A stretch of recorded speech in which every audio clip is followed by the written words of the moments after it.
Benson Henderson, Aljamain Sterling, and they talked about the process and how they got multiple offers from different organizations. Did you even reach that process, Michael, or did Bellator pretty much give you what you want from the start?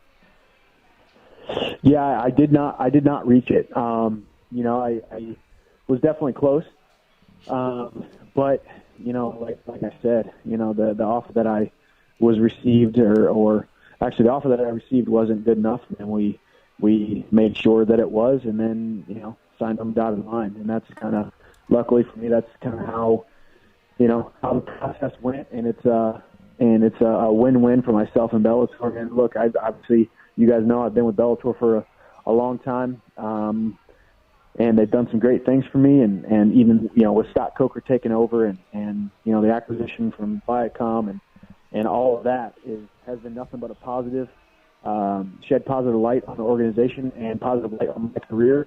And I'm excited to continue my exciting fights for this organization, and I feel like I've been part of the rapid growth of Bellator, and I'm honored to say that. And they paid me accordingly, and I have always put out in the cage accordingly. So it's, like I said, it's a mutually beneficial relationship, and I can sleep at night knowing that my future children will be set up for the decisions that I've made. Right out of the gate, you get Josh Thompson that was announced on the last broadcast. How much of that was that part of kind of the negotiation process? Was that something that you already knew before signing, or did you have to sign your contract and then move on to an opponent from there? Obviously, during my negotiations, Ben Henderson was signed.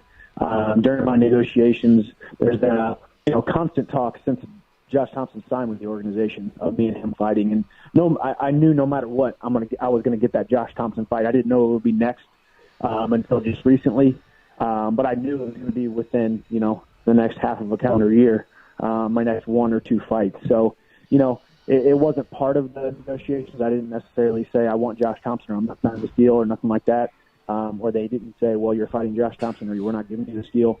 So there was no ultimatum, but it was definitely something that I'm interested in. Man, I think it's a phenomenal fight for me. It's the right time for me. It's the wrong time for him. Michael, has the brass at Bellator given you any indication what could be next should you win this fight? You brought up a name, Benson Henderson, maybe another shot at the title. Have they kind of given you any indication in which direction they want to go? No indication except for that they believe in me. I think they believe in all the guys that they have on their roster. I think they believe in the guys that they're bringing in. I know that they don't believe in the guys that they are turning away. Because let's be honest. At the end of the day, we all realize that there's people going into free agency that are coming over to Bellator, and there's also people that are going into free agency that are staying with their current promotions, maybe because the interest isn't there from Bellator. But Bellator has a strategic vision for what they want to do with the future. And I'm just very blessed and fortunate to be part of that. And I know a fight with Ben Henderson, whether it be at 55, whether it be at 70, whether it be I'm the champion or he's the champion, or we gotta, I gotta go out and win 2 belts, or what it has to be. But I know I'm going to be the champion in 2016. I'm going to get a shot at that belt no matter what this year. So I'm going to get through Josh Thompson, and then we'll look to the future after that.